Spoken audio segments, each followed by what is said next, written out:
መሪ በመጀመሪያ ራሱን ያሸነፈ ራሱን የሚያነጋግር በውስጡ ያለውን ቮይስ እና ኖይዝ መለየት የሚችል ኖይዝ ሰፕረስ ያደረገ ለቮይስ ስፔስ የሚሰጥ ከራሱ ጋር መወያየትና ራሱን ማድመጥ በዚያም ሂደት ራሱን ማሸነፍ ያስቀደመ ሲሆን ራሱ ጋር መነጋገር ከተለማመደ በኋላ በራስ እና ከራስ መነጋገር በቂ ስላልሆነ ጊዜን ለመዋጀት ጊዜን ለማትረፍ ጊዜ ፈጣን ጋላቢ ፈረስ መሆኑን አውቆ እያንዳንዱን ወቅት ለተገባ ዓላማ ማዋል የሚችል ሲሆን ራሱን ያሸነፈና ጊዜን መጠቀም የሚችል ከሆነ በኋላ ሶስተኛው ምዕራፍ ስለ ሐሳብ ያለው አፍቅሮት ስለ ሐሳብ ያለው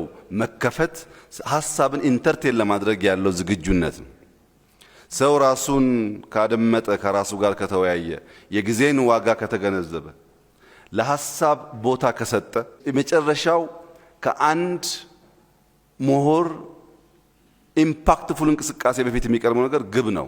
ዝም ብሎ እንደዚሁ ሐሳብ የሚገበይ የሚሸጥ ሳይሆን የሆነ ነገር ለማሳካት ግብ የሚያስቀምጥ መሆን አለበት። በዚህ ጊዜ በዚህ ሁኔታ እነዚህን ጉዳዮች አሳካለው የሚል መሆን አለበት። ያንን ማድረግ ሲችል ከራሱ አልፎ ሌሎችን ኢንፍሉዌንስ የሚያደርግ ከራሱ አልፎ ሌሎችን መጥቀም የሚችል ይሆናል።